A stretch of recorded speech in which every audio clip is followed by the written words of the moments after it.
કે બીજી એક સિસ્ટમ આવી રહી છે અને આ સિસ્ટમ પણ જોરદાર છે. દેશ સહિત ગુજરાતના ભાગોમાં સપ્ટેમ્બર તારીખ 3 થી 10 વરસાદ થવાની શક્યતા છે.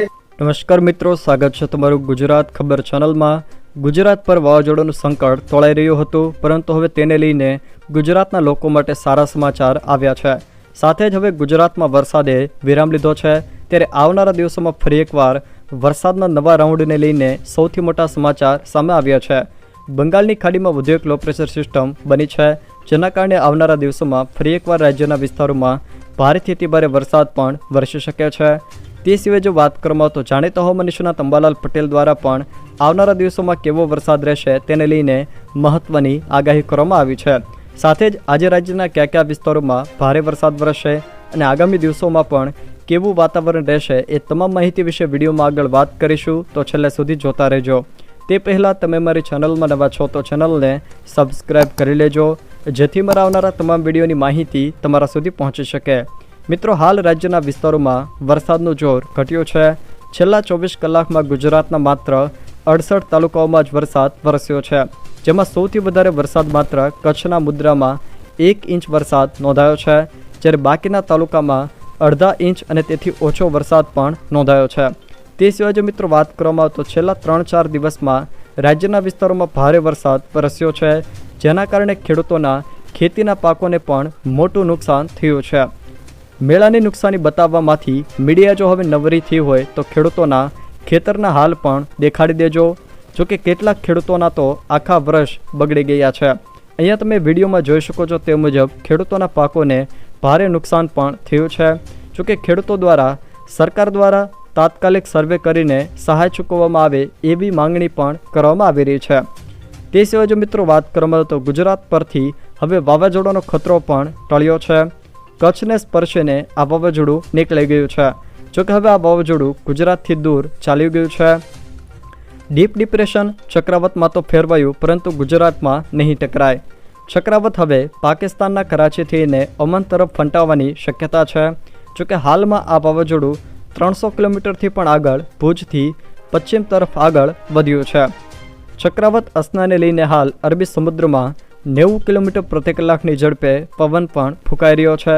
જોકે સદનસીબે કચ્છમાં આ ચક્રવાતની ગંભીર અસર નહીં થાય. તે સિવાય જો મિત્રો વાત કરવામાં આવે તો વધુ એક લો પ્રેશર બંગાળની ખાડીમાં સક્રિય થઈ રહ્યું છે, જેના કારણે ગુજરાતના વિસ્તારોમાં ફરી એકવાર ભારે વરસાદ આવી શકે છે. વાવાઝોડું ફંટાતા અને હાલમાં નજીકમાં અન્ય કોઈ સિસ્ટમ ન હોવાથી આજે રાજ્યના એક પણ વિસ્તારમાં ભારે વરસાદની આગાહી થઈ નથી, પરંતુ બીજી તરફ બંગાળની ખાડીમાં એક લો પ્રેશર સર્જાયું છે, જેના કારણે આગામી દિવસોમાં ગુજરાતમાં ફરી એકવાર ધોધમાર વરસાદી માહોલ સર્જાવાની પણ શક્યતાઓ વ્યક્ત થઈ રહી છે. ખાસ કરીને દક્ષિણ ગુજરાત, મધ્ય ગુજરાત, ઉત્તર ગુજરાત અને દક્ષિણ સૌરાષ્ટ્રના કેટલાક વિસ્તારોમાં આ સિસ્ટમની અસર જોવા મળશે. જોકે હવામાન વિભાગ દ્વારા પણ તેને લઈને મહત્વની આગાહી કરવામાં આવી છે.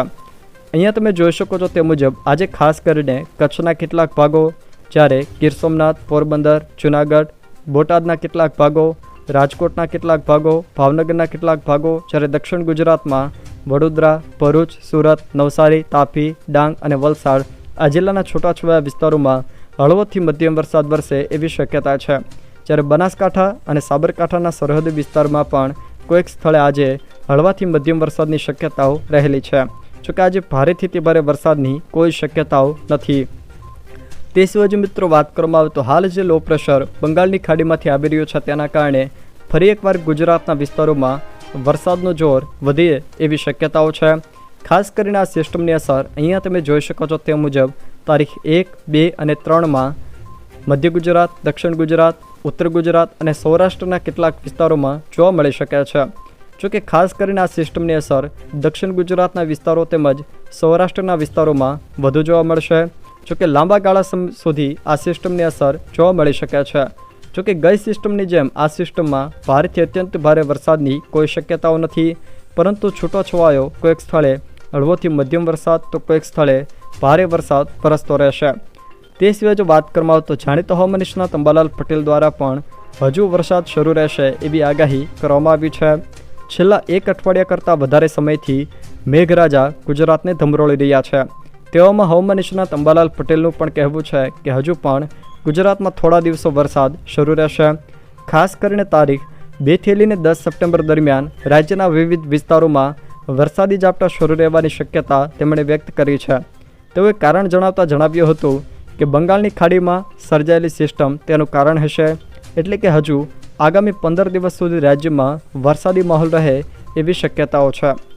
જો મિત્રો આ વિડીયો તમને પસંદ આવ્યો હોય તો વિડીયોને લાઇક કરો, તમારા મિત્રો સાથે શેર કરો અને જો તમે મારી ચેનલમાં નવા હો તો ચેનલને સબસ્ક્રાઈબ જરૂર કરજો, જેથી મારા આવનારા તમામ વિડીયોની માહિતી તમારા સુધી પહોંચી શકે.